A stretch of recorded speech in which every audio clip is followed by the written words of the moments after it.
A'udzubillahi minasyaitonirrajim. Bismillahirrahmanirrahim. Alhamdulillahirabbil alamin. Nahmaduhu wa nasta'inuhu wa nastahdihi wa nastaghfiruh. Wa na'udzubillahi min syururi anfusina wa min sayyiati a'malina. May yahdihillahu fala mudilla lahu wa may yudlilhu fala hadiyalah. Nashhadu an la ilaha illallah wa nashhadu anna Muhammadan abduhu wa rasuluhu. Allahumma shalli ala sayyidina Muhammad wa ala alihi wa sahbihi ajma'in. Segala puji bagi Allah Subhanahu wa taala. Salawat dan salam kita panjatkan kepada baginda Nabi sallallahu alaihi wasallam. Hari ini hari Maulid An-Nabawi. Saya ucapkan selamat hari Maulud kepada semua, hari Maulud, hari Maulid sempena kelahiran baginda Nabi sallallahu alaihi wasallam.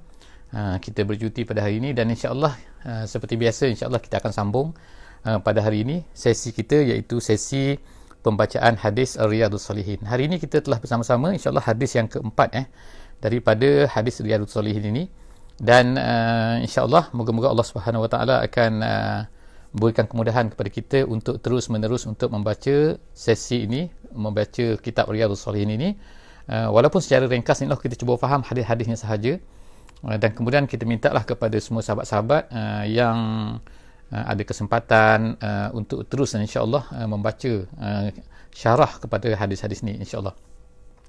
Jadi insya-Allah hari ini kita akan membaca hadis yang keempat, iaitu hadis hari ini adalah hadis yang diriwayatkan daripada Abi Abdillah Jabir ibni Abdillah Al-Ansari radhiyallahu anhuma.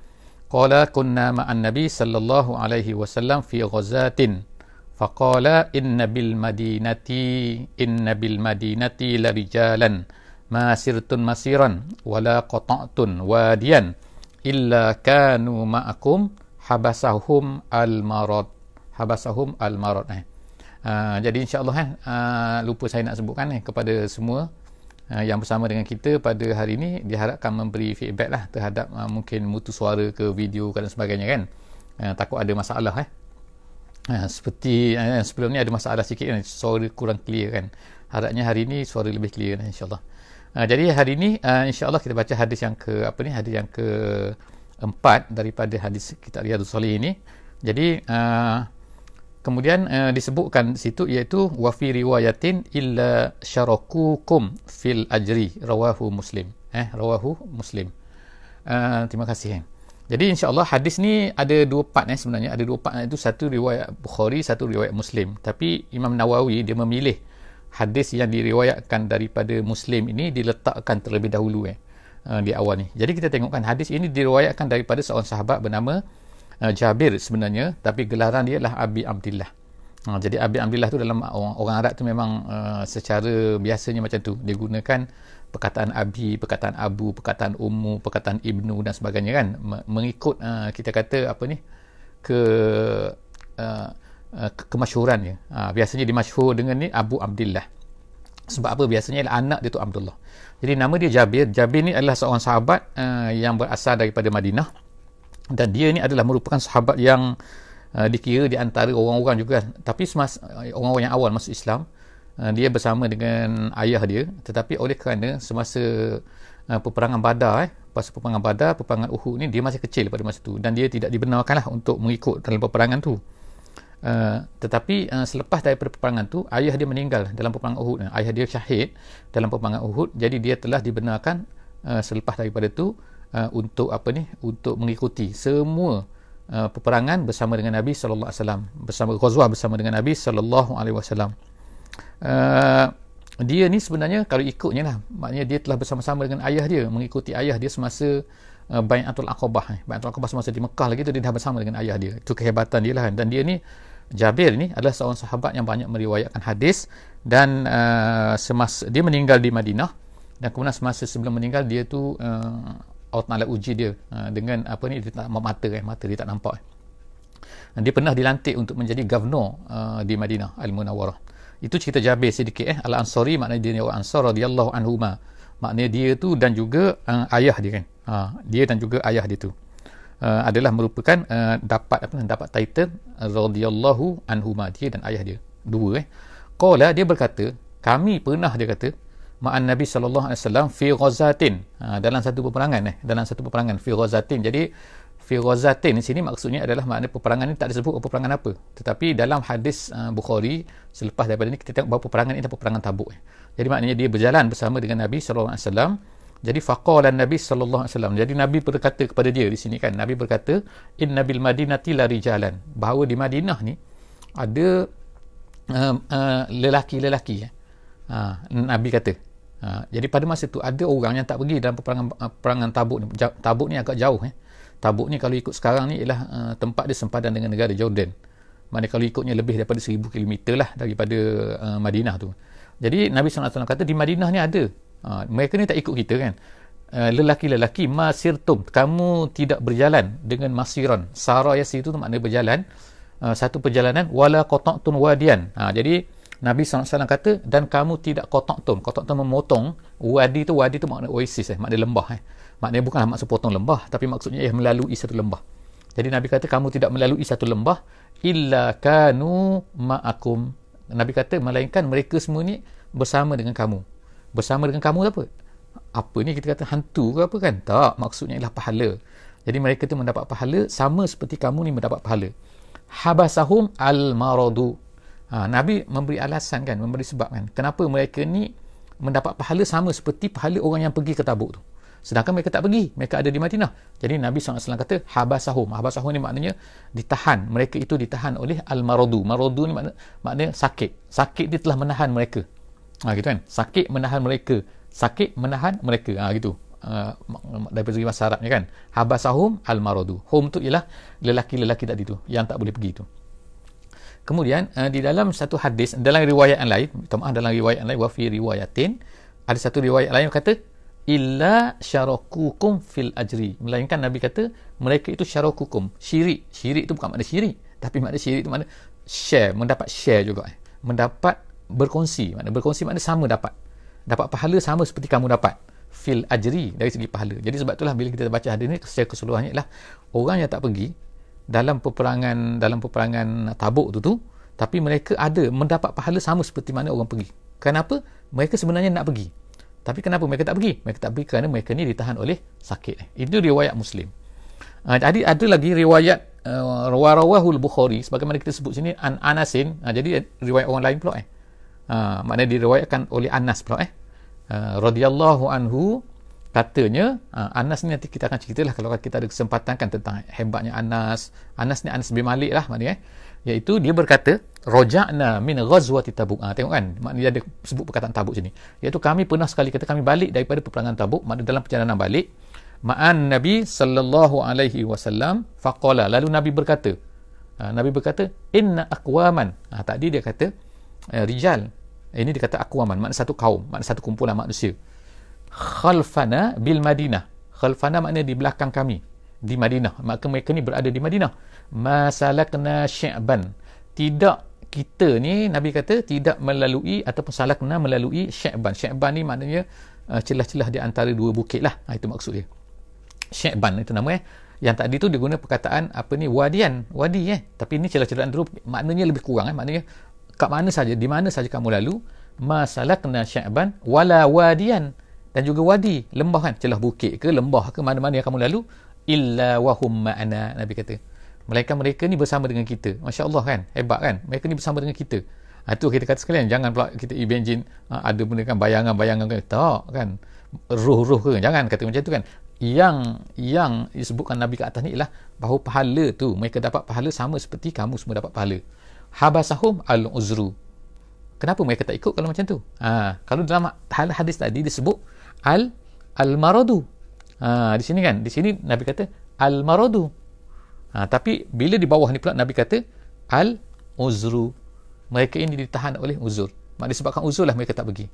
Jadi kesimpulan daripada hadis ni yang kita boleh fahamkan bahawa kan seseorang yang berjuang di jalan Allah Subhanahu Wa Taala, kalau mereka ni memang berniat nak pergi, kalau mereka ni berniat nak ikut serta kan dalam apa-apalah perjuangan ke, dalam apa-apalah maknanya dalam segala perjalanan lah, dalam segala apa-apalah kan usaha-usaha yang dibuat di jalan Allah Subhanahu Wa Taala ni untuk meninggikan agama Allah Subhanahu Wa Taala, tiba-tiba mereka tak boleh pergi, jadi mereka akan mendapat pahala juga sama sebagaimana orang yang buat kerja tu.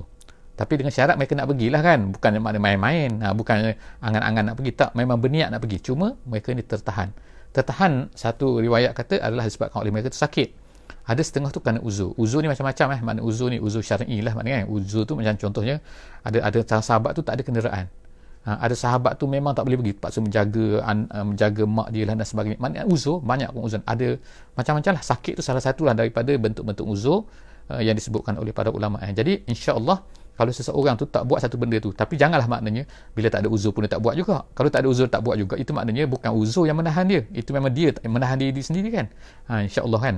Jadi moga-moga daripada hadis ni kita dapat pengajaran lah sedikit, iaitu bahawa kan betapa pentingnya kena ada niat yang baik, dan niat yang baik tu akan mendapat pahala daripada Allah Subhanahu Wa Taala walaupun kita tak boleh melakukan satu perkara tu disebabkan oleh kerana keuzuran, kerana apa-apalah yang tertentu yang terhalang yang Allah Taala telah takdirkan lah untuk kita kan.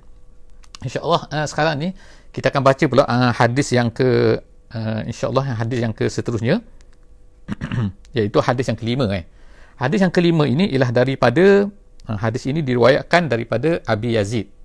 Abi Yazid maknanya ayah kepada Yazid tapi nama dia apa? Ma'ni atau Ma'nu lah kan. Tapi kat sini sebab dia jadi kita sebut dia Ma'ni Jadi dalam dalam hadis ni disebut, hadis diriwayatkan oleh Abi Yazid, iaitu namanya, ini gelaran dia, Ma'ni, ayah dia ialah Yazid bin Al-Akhnas. Jadi maknanya ni nama dia, ni nama ayah dia, ni nama datuk dia. Gitu kan. Ayah dia nama Yazid, dia bernama Yazid. Minta maaf, ayah dia bernama Ma'ni, kemudian ayah bernama Yazid, dan kemudian nama dia, gelaran dia ni Ma'ni ni Abu Yazid. Jadi ertinya apa? Anak dia tu ada nama Yazid. Jadi kalau ikutnya lah, anak dia tu Yazid bin Ma'ni bin Yazid bin Akhnas. Ramai orang nama Yazid Ma'ni kan. Jadi okey, sekarang ni hadis ni diriwayatkan oleh siapa? Iaitu Ma'ni. Dia ni anak siapa? Anak Yazid. Yazid ni anak siapa? Anak Akhnas. Jadi dalam dalam riwayat mengatakan bahawa dia ketiga-tiga ni, dia, ayah dia dan juga datuk dia ni semua tu sahabat. Itu hebat, special kan, maknanya tiga keturunan kan, tiga generasi tu semua sahabat, sempat berjumpa dengan Nabi SAW.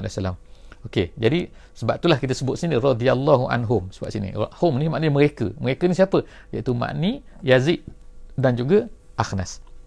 Okey, jadi hadis ini diriwayatkan oleh Ma'ni berkata apa? Wa huwa wa abuhu wa jadduhu sahabiyun. Ini sebut kat sini kan, dia, ayahnya iaitu Yazid, dan juga jadduhu, datuknya iaitu Akhnas, adalah merupakan sahabiyun, semua tu sahabat.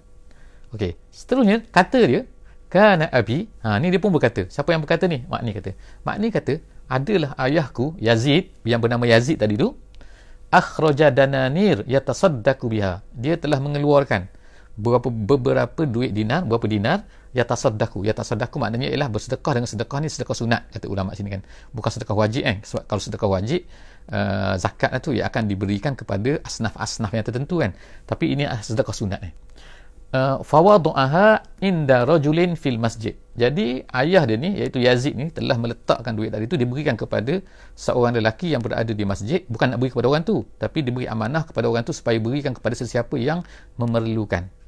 Gitu kan. Kalau kita sekarang ni ada box-box kan, kita ada di masjid-masjid tu kan, kalau zaman sekarang kan, maknanya macam tu lah lebih kurang kan. Tapi sekarang tak, yang kotak-kotak tu tak ada orang jaga kan, peti-peti sejuk tu kan, kadang-kadang tu kan tak ada orang jaga, kadang-kadang ada setengah ambil peluang pula tu kan, tak betul lah kan. Ni ceritanya. Jadi Yazid tadi ni, Yazid dia meletakkan duit tu kepada beberapa orang lelaki seorang lelaki di masjid untuk disedekahkan kepada siapa yang memerlukan. Lalu apa jadi? Jadilah fajid tu ni kata siapa? Kata Ma'ni berkata, aku pun datang, fa akhaztuha, lalu aku yang ambil duit daripada lelaki tu. Jadi lelaki tu mana tahu kan jadi dia ambil lah kan.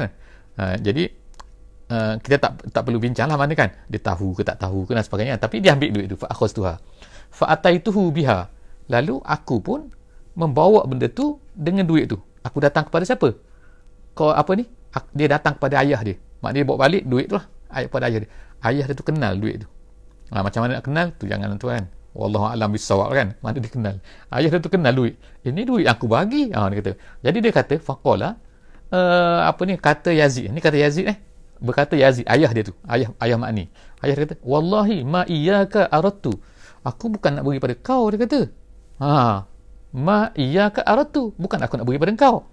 Fa khasamtuhu ila Rasulillah sallallahu alaihi wasallam. Lalu apa kata Ma'ni pun pergilah kepada Nabi sallallahu alaihi wasallam, mengadulah kan ayah aku kata macam ni, ayah aku kata tak nak beri pada aku dah ambil daripada orang lelaki tadi di masjid, lepas tu ayah kata tak boleh, mana boleh kan, aku bukan nak beri pada kau, itulah bla bla bla bla, macam itulah kan cerita kan. Faqala, apa kata Nabi sallallahu alaihi wasallam ni, kata Nabi yang ni kan, faqala Nabi sallallahu alaihi wasallam, laka ma nawaita ya Yazid walaka ma akhazta ya Ma'. okey, maksud dia apa? Laka tu maknanya untuk kamu, maknanya harus untuk kamu, maknanya haruslah untuk kamu, ma nawaita maknanya bagi engkau wahai Yazid, engkau dapatlah apa yang engkau niatkan. Ma nawaita, apa yang engkau niatkan. Ya Yazid, wahai Yazid, kau niat apa masa kau nak sedekah tu, duit tu kan, kau beri tu niat nak sedekah kan kepada sesiapa saja, jadi kau dapat pahala dah. Jadi relax lah, kau dapat pahala dah kan. Kemudian makni pula ni, maknu minta maaf, maknu ni dia pergi, dia ambil duit tu, jadi dia dapatlah duit tu. Jadi sekarang ni maknu ni anak dia dapat duit, ayah dia ni niat pahala, nak dapat pahala. Jadi sebab tu Nabi kata bagi kau dapat pahala, bagi kau dapat duit tu, jadi untung dua-dua lah kan maknanya kan. Jadi maknanya jangan susah hati lah, maknanya kalau kita bagi sedekah lah sebagai contoh kan, kepada atas niat kita. Kalau niat kita tu tiba-tiba kita kata, ya aku bukan nak beri kepada dia, tengok-tengok sampai kepada orang tu kan, contoh kan, kita memang dah marah kepada orang tu, contoh kan, memang tak ada berniat langsung nak beri kepada orang tu, contoh kan. Jadi tiba-tiba sampai kepada orang tu dah, jadi bila kita sedekah tu maknanya kita jangan fikirlah pula lepas tu kan, maknanya kalau nak sedekah kepada orang tu, sedekah kepada satu pihak tu sedekah, tak sampai nanti lain kali jangan beri kalau tak setuju kan. Tapi sekarang ni janganlah ungkit-ungkit lagi lah, maksudnya kan, dah sudah kan, kau dah dapat pahala atas sedekah kau, orang yang dapat tu dapatlah kan. Itulah maknanya maksud daripada hadis ni. Yang penting tu ialah niat tu kan. Okey, itu hadis yang ke 5 Jadi insya-Allah ada sedikit masa lagi, dalam masa tak sampai 10 minit lagi kan, insya-Allah kan, kita akan cuba tengok pula kepada hadis yang ke-6. Hadis yang ke-6 ni agak panjang sikit saya minta maaf lah, takut macam apa ni, takut terlebih masa kan. Terlebih masa, saya pasang lampu sikit bagi terang sikit, takut apa ni, takut tak gelap macam malam kan. Minta maaf takut nanti termasuk dalam ni pula. Okey, jadi sekarang ni ialah apa, kita tengok hadis yang ke-6. Hadis yang ke-6 ni diriwayatkan oleh Abi Ishaq Sa'di ibni Abi Waqqas, Malik ibnu Uhaib ibnu Abdi Manaf ibnu Zuhrah ibnu Kilab ibnu Murrah ibnu Ka'ab bin Lu'ay al-Qurashi az-Zuhri radhiyallahu anhu, ahadil ashar al-mashhud lahum bil jannah radhiyallahu anhum. Jadi hadis ini diriwayatkan oleh, iaitu Abi Ishaq gelaran dia, tapi nama dia ialah Sa'ad bin Abi Waqqas. Ini masyhur ni, Sa'ad bin Abi Waqqas ni kan. Jadi saya tak bacalah. Kemudian dalam ni Sa'ad bin Abi Waqqas ni diceritakan, iaitu Malik bin Uhaib bin ni banyak macam ni. Maknanya ini nama orang Arab kan. Nama orang Arab memang dia hebat lah kan. Dia ingat semua nama-nama dia tu kan. Dia tahu kan orang ni nama, makna kita tahu 1, 2, 3 pun dah hebat lah kan.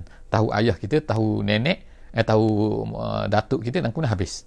Tapi orang Arab ni memang dia tahu semua benda ni. Jadi okey, kita tengok sini kan. Kita tak baca insya-Allah kan. Hadis ini diriwayatkan oleh Sa'ad bin Abi Waqqas. Kemudian seterusnya sampai cuma satu sini yang menarik kat sini kan, ulama-ulama buat ulasan tentang kilab ni. Kilab ni mana anjing ada orang tanya kepada orang Arab, kenapa kau namakan anak kau tu anjing? Setengah-setengah kan, dia dapat anak nama anjing, anak dia tu. Kenapa? Kalau nama apa ni, musuh-musuh lain pula kan. Kalau nama hamba dia nama cantik-cantik, tapi bila anak dia nama anjing. Sebab dia kata supaya nak menakutkan musuh. Tu tujuan dia. Itu di antara jawapan lah, di antara jawapan yang disebutkan oleh para ulama, supaya musuh tu takut-takut. Ni siapa? Anjing. Anjing ni jenis makan orang ni kan, jenis apa, serigala dan sebagainya. Itulah itu contoh lah kan. Jadi hadis ini dia macam ni. Jadi dia sebut sini kan bahawa dia ni Sa'ad bin Abi Waqqas ni adalah salah seorang daripada 10 orang yang dijanjikan dengan syurga oleh Nabi SAW kan. Kita ada 10 orang. Jadi insya-Allah kan sahabat-sahabat semua boleh check lah, tengok boleh tengok daripada apa ni, dalam kitab-kitab insya-Allah banyak cerita tentang 10 orang tu kan. Siapa tu, iaitu apa ni, Khulafa' Ar-Rasyidin 4 tu dan seterusnya lah kan. Okey. Jadi kita tengok seterusnya apa dia cerita. Yang dia cerita sini lah, ja'ani Rasulullah sallallahu alaihi wasallam, dia kata ya'uduni. Pernah tu Rasulullah sallallahu alaihi wasallam tu datang kepada aku. Ya'uduni tu maknanya menziarahi aku. Menziarahi semasa aku sakit itu kalau ya'ud ni maknanya ziarah, bukan ziarah biasa.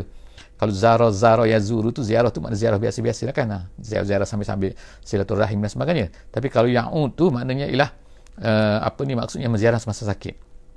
Kalau di Mesir nama klinik, nama dia Iyadah. Iyadah tu maknanya klinik. Sebab apa? Sebab itu sebab asalnya orang Arab kata sebab dia selalu datang kan. Orang akan datang, orang sakit datang situ. Okey, ceritanya dia Nabi SAW ni datang menziarahi dia amal hajjil wada'. Ni ceritanya dia boleh baca dua sini, al-wada' ataupun al-wida' gitu kan. Al-wi ataupun wa gitu kan. Dua-dua tu okey. Jadi pada tahun yang keberapa ni kalau ikutnya ni? Ni dah tahun hujung-hujung ni tahun yang ke-9 ni kan. Kenabian. Jadi masa tu dia sakit. Sa'ab bin Abu Waqqas tu sakit. Kemudian min waja'in ishtadda bi.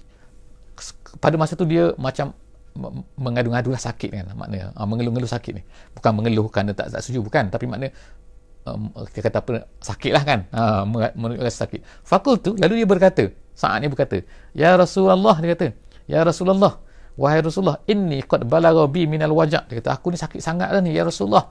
Kata, ma tara, sebagaimana yang kamu tengok, wa ana zu malin, dia kata. Kemudian dia kata, aku ni orang banyak harta, dia kata, wala yarisuni illa ibnatun li, dia kata, dan aku tak ada anak kan, kecuali seorang saja anak aku perempuan pula tu, dia kata ibnatun, tidak akan mewarisi aku melainkan seorang anak perempuan saja. Jadi pada masa ni Sa'ab bin Abi Waqqas sebenarnya anak dia seorang saja, nama Aisyah anak dia. Aisyah ni masyhur lah selepas daripada tu kan. Dia ni hebat Aisyah ni, bukan Aisyah isteri Nabi bukan ni Aisyah anak dia, anak Sa'ab bin Abi Waqqas. Kemudian dia tanya Nabi, afa atasaddaqu, dia kata ni, afa atasaddaq, adakah aku akan bisulusai mali, adakah aku akan bersedekah 2/3 daripada hartaku. Maksud 2/3 ni ialah 2/3 aku nak sedekahkan, 1/3 saja aku nak beri pada anak aku, sebab anak aku seorang je. Tu kata dia tanya Nabi sallallahu alaihi wasallam. Apa kata jawab Nabi? Qala la. Nabi kata tak boleh. Lalu dia pun tanya lagi, dia kata qultu fasyatru, kalau separuh macam mana ya Rasulullah? Aku beri separuh sedekah, dan sedekah lagi baru aku tinggalkan untuk anak aku ni, anak perempuan aku ni, yang seorang ni. Fasyatru ya Rasulullah, kalau separuh macam mana ya Rasulullah? Kata Nabi, faqala Nabi sallallahu alaihi wasallam sini, la. Nabi kata, no, tak boleh. Qultu, lalu dia kata lagi, dia tanya lagi, dia kata fasulus, kalau 1/3 macam mana ya Rasulullah? Aku sedekahkan 1/3 selepas daripada aku mati ni. Kemudian dia kata qol, kata Nabi sallallahu alaihi wasallam, as-sulus, okeylah 1/3 okey. Was-sulusu kasir au kabir. Tapi Nabi kata apa? Komen Nabi dia kata, tapi 1/3 tu pun dah banyak sebenarnya. Macam tu Nabi katakan. As-sulus was-sulusu kasir, banyak tu. Kabir ataupun kabir. Kabir tu makna besar. Kemudian apa Nabi kata dia? Innaka. Nabi pun membuatlah apa ni, dia punya itulah kan, konsep dia nak mengajarkan kepada ni, Nabi sempena ni, dia kata wa innaka lan tunfiq nafaqatan tabtari biha wajh Allah illa ujirta alaiha. Kamu tidak menginfakkan mana-mana nafkah, mana-mana harta, mana-mana kan kamu beri kepada apa, yang kamu buat tu kerana mencari keredaan Allah kan. Tabtari biha wajh Allah, untuk mencari wajah Allah, makna keredaan Allah Subhanahu Wa Taala. Illa, kalau kamu buat macam tu, illa, melainkan ujir ta'alaiha, kamu akan dapat pahala daripadanya, kamu akan dapat pahala. Maknanya kita infak tu kan, infak nafkah sini maknanya memberi nafkah, macam memberi nafkah kepada anak, memberi nafkah kepada isteri, memberi nafkah kepada family, kepada anak-anak dan sebagainya, tu sebenarnya dapat pahala tu kan, bukan kerana tanggungjawab. Sebab tu kita kena niat dengan betul. Kalau niat hanya tanggungjawab, maka takut kita tak dapat pahala. Jadi niat kan, itu adalah suruhan Allah. Ada Allah SWT yang memerintah kita, minta kita supaya infakkan, maka kita pun infakkan. Kita pun minta maaf, kadang-kadang bahasa Melayu ni, bila infak ni maksudnya ialah apa ni, maksudnya infak ni biasanya ialah di jalan Allah SWT, bukan kepada family kan. Tapi biasa kalau family panggil nafkah. Okey, kita sebut nafkah, itu apa-apa yang kita beri nafkah kepada apa ni, kepada nak kata kepada ni lah, kepada family, kepada orang yang wajib kita nafkah tu. Nabi sallallahu alaihi wasallam, Nabi katakan, wa innaka lan tunfiq nafaqatan tabtari biha wajh Allah illa ujirta 'alaiha hatta ma taj'alu fi imra'atik. Kalau ikut sini ada dua fi sini, fi ataupun dia boleh jadi satu fi, dia boleh jadi dua fi sini minta maaf kan. Ada yang kata fi tapi jadi akan jadi makna tu, tapi makna dia tak berubah insyaallah. Makna dia macam ni kan, dia kata sehinggalah kamu akan diberi pahala, sehinggalah apa yang kamu jadikan pada isteri kamu. Pada isteri kamu tu makna kamu berikan kepada isteri kamu. Kamu beri nafkah kepada isteri kamu. Ada yang kata fi meratik, fi tu ada dua, makna fi yang pertama pada, fi yang kedua tu makna mulut. Sebab ni fi ni mulut maknanya kan, dalam bahasa Arab fi gitu. Kalau fi meratik pada mulut isteri kamu, makna apa yang kamu suapkan, apa yang kamu berikan kepada isteri kamu. itu pun kamu akan dapat pahala. Masya Allah kan. Kemudian qala, kata lagi, faqultu ya Rasulullah ukhallafa ba'da ashabi. Jadi dia pun tanya lagi lah, kata sebenarnya yang selepas daripada ni, matan hadis ini sebenarnya dia tidak adalah berkaitan dengan tajuk yang tak diceritakan, tetapi dia sebab hadis ni adalah dia agak panjang sikit, jadi dia kata gini lah, jadi saya terjemahkan laju-laju insya-Allah kan. Qala innaka lan minta maaf ya Rasulullah ukhallafa ba'da ashabi. Adakah dia kata apa ni, disebut sini lah, minta maaf saya jadi confuse banyak ayat sini kan. Jadi dia kata, ya Rasulullah, adakah aku ni akan ketinggalan selepas daripada sahabat-sahabatku? Selepas dia ditanyalah keadaan aku macam mana selepas ni. Jadi Nabi SAW ni kan, Nabi dia tahu apa yang akan berlaku tu. Lalu Nabi kata, innaka lan tukhallafa fata'mal amalan tabtaghi bihi wajah Allah illa zdatta bihi darajatan wa raf'atan wa la'allaka an tukhallafa hatta yantam. Seterusnya kita baca sampai sini dulu ya. Jadi Nabi SAW beri jaminan kepada dia. Kamu tak akan tertinggal selepas daripada kematianku, maknanya. Dan apa-apa saja yang kamu buat, nescaya kamu akan mendapat pahala daripada Allah Subhanahu Wa Taala, kalaulah kerana wajah Allah sini kan. Illa izdatta bihi darajatan, kamu akan naik satu pangkat. Dan kemudian raf'atan, maka akan naik satu tingkatan lah, maknanya tingkatan di sisi Allah Subhanahu Wa Taala. Jadi Nabi SAW kata lagi kepada dia, tengok kita kata panjang sikit kan, wala'allaka an tukhallafa hatta yantafi'u bika aqwamun wa yadurra biha akharun. Dia kata moga-moga Nabi SAW kata kepada dia, wala'allaka an tukhallafa hatta yantafi'u bika aqwamun wa yadurru bika akharun. Nabi kata moga-moga kamu ni nanti akan panjang umur lah, maksudnya kan, akan selepas daripada ni kamu ni akan, semoga apa, kamu akan dapat dimanfaati oleh ramai orang. Dan kemudian wayadurra bika akharun, dan juga ada orang yang akan terkena sesuatu daripada kamu. Macam mana cerita dia ni? Allah Subhanahu Wa Taala telah berikan kelebihan kepada Sa'ad bin Abi Waqqas. Ni cerita dia sakit kan, seolah-olah macam dia nak mati kan. Sebab tu dia tanya wasiat ya Rasulullah, wasiat ya Rasulullah. Tapi rupa-rupanya selepas daripada tu Nabi wafat, dia masih hidup lagi, dan umur dia selepas itu panjang kan. Panjang macam, dan lepas tu dia dah dapat banyak anak. Yang tadi anak dia seorang kan, Aisyah saja kan, tapi lepas tu dia dapat banyak anak, ramai anak kan. Kemudian tengok kan, Nabi doakan untuk dia, Nabi ceritakan untuk dia, dan kemudian yang terakhirnya Nabi doa untuk dia, Allahumma mdi di ashabi hijratahum. Nabi SAW kata, ya Allah, teruskanlah untuk sahabat ke hijrah mereka tu. Maknanya iaitu kan, usaha mereka yang mereka lakukan tu, usaha hijrah mereka tu kan, teruskan ya Allah, teruskan bagi mereka ni pahala yang berterusan. Wala tarudduhum ala aqabihim, dan janganlah kembalikan mereka ini semula ke aqabihim tu, ke belakang, maknanya kan. Ke belakang tu macam mana? Ada ulama kata itu jangan menjadikan mereka ni kembali semula daripada Islam kan. Mereka dah Islam tiba-tiba kembali. Ada yang kata janganlah mereka ni dah hijrah dah tiba-tiba nak balik semula daripada hijrah, menyesal hijrah ke dan sebagainya kan. Janganlah ada perasaan-perasaan tu. Ya Allah, kata wala tarudduhum, ya Allah, janganlah kembalikan mereka itu kepada ke belakang. Lakin, kemudian Nabi kata yang terakhir, lakin al-ba'isu Sa'du ibnu Khawlah. Tiba-tiba kan Nabi sebutkan di sini kan, al-ba'isu ni maknanya kesian, maksud dia. Tapi yang kesiannya, Nabi kata yang kesiannya ialah seorang yang bernama Sa'du ibnu Khawlah. Apa kata dia? Yarsi lahu Rasulullah sallallahu alaihi wasallam. Nabi SAW meratapi, mengucapkan rasa sedih lah terhadap siapa? Terhadap Sa'du ibnu Khawlah. Kenapa? Ulama-ulama menceritakan perkara ni kan, iaitu memberi sebab kenapa Nabi SAW menyebutkan nama Sa'du ni, ialah Nabi sebutkan satu contoh seorang sahabat yang mana dia ni sepatutnya berhijrah, tapi dia tak berhijrah. Itu satu pendapat kata. Ada pendapat lain yang mengatakan bahawa Sa'du ibnu Khawlah ni dia dah berhijrah, tapi dia kembali semula ke Mekah. Maknanya dah hijrah, sepatutnya dah hijrah, jangan lupakanlah Mekah tu kan. Bukan jangan lupa, maksudnya tak macam janganlah rasa menyesal hijrah ni. Tapi ini yang berlaku kepada Sa'du ibnu Khawlah, sebagaimana yang disebutkan oleh setengah-setengah ulama yang mensyarahkan hadis ni. Kemudian yang terakhirnya, hadis ni dikatakan adalah muttafaqun alaih. Habis itu Jadi kesimpulan daripada hadis ni apa? Kita ambil pengajaran daripada hadis ni ialah apa-apa saja yang kita belanjakan, insya-Allah kan, kalau benda tu adalah disuruh oleh Allah Subhanahu Wa Taala, disuruh oleh Islam, maka kalau kita berniat dengan betul kerana Allah Subhanahu Wa Taala, kita akan dapat pahala daripada situ. Walaupun nampak macam perkara tu biasa, walaupun nampak macam perkara tu perkara ni memanglah kewajipan dia, betul kewajipan dia, tapi dia buatkan apa? kerana Allah Subhanahu Wa Taala. Macam kita lah kan, kewajipan kita lah kita taat kepada ayah, kita taat kepada mak, kita taat kepada ni kan, hormat kepada orang tua. Betul? Itu adalah kewajipan kita kan dari segi duniawi. Tapi kalau kita buat tu kerana Allah Subhanahu Wa Taala, walaupun nampak macam biasa kan, kita akan dapat pahala daripada situ. Begitulah juga amalan-amalan kita persendirian kan. Kita gosok gigi kan. Gosok gigi kerana apa? Kerana kesihatan ataupun kerana Allah Ta'ala suruh. Kalau kerana Allah Ta'ala suruh, kita akan dapat pahala.